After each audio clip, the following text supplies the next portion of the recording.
نبی صلی الله علیه وسلم فرمای حفت النار بالشهوات وحفت الجنه بالمکاره. اور په خوندونو په خواهشاتو کې پټ شوی دی او جنت دا په تکلیفونو کړهونو کې پټ شوی دی. یعنی څوک چې جنت ته تلل غواړي په دنیا کې به سختی، مشکلات، تکلیف دا په ځان باندې تیروي، نو بیا به جنت ته ځي. د رسول الله صلی الله علیه وسلم ژوند وګوره، مکه کې څه حالات، مدینه کې ټول په جنگونو کې. مسلمان د پاره په دنیا کې سہولتونه او خوندونه دا نه دي. الله د مسلمان د آرام د پاره او د خوندونو د پاره ډېر لوی وخت او لوی ځای تیار کړی دی چې نه ختمېدونکی وخت دی، خالدین فیها. نو دا خو یو د امتحان صحنه ده. امتحان صحنه کې غفلت او آرام څه پکار. نو منافق صفت دا ده چې دته دوه شیان مخې شول، یو هدایت بل گمراهی.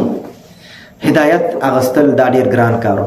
وجه دا ده چې په هدایت په قبلولو کې سختی، تکلیفونه، کړهونه، پیسې لګول، د شپې پورته کېدل، الله ته ودرېدل، عبادت او بندگی کول، خواهش خلاف کول، نفس د یو څه غواړي ته بل څه کوي، نفس د هوا او هوس خوندونه غواړي ته د هغې مقابله کوي، ته هغه نه کوي. نو نفس د دا غواړي چې زه ټچ موبایل واخلم په هغې کې فحاشي او بېحیایي او بېدیني ګورم، ته د نفس مقابله کوي چې نه کوم دا کارونه، الله ستا دپاره یې نه کوم. نو دا د ټول د نفس په خلاف کارونه دي او دا کار ډېر ګران دی. نو ګران کار هر څوک دې ته تیارېدی نه شي.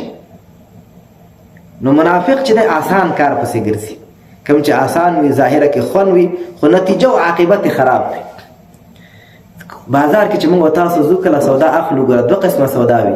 یو سودا چې ډېر قیمتي وي، هغه ډېر قیمت درنه غواړي، تا نه ډېر پیسې غواړي چې دا دومره پیسې به راکوي، دا به درکوم. په همدې کې که دا بل شی اخلي ارزان هم شته. راشه دکانداران اکثر ټګان هم وي که نه، ټول د ټګۍ خبرې کوي چې دکان ته ودرېږي چې راځه کاکا دې کې به ارزان هم شته، دا هم شته، دا به دومره یو 5-6 قسمه درته پیش کړي ستا د دوکه کولو دپاره. هلته یو قیمتي وي او بل ارزانه سودا وي. نو ارزانه سودا تا نه کمې پیسې غواړي، خو هغه شی چندانې ښه شی نه وي، هغه چندانې قیمتي نه وي. نو د هدایت چې ډېره غټه سودا ده، دا سودا هر څوک نشي کولی. دا سودا تا نه دا غواړي ته به د نفس او د هوا او د هوس او د خواهشاتو مخالفت کوي، هغه نفس د چېرته تا سره دا مني. نو د دې وجې نه منافقانو ته چې کله دا دواړه سودا مخې شوه، هغوی دا ګران سودا ته یې وسه ونه شوه، نو دوی د اسانه سودا واغسته چې ګمراهي ده.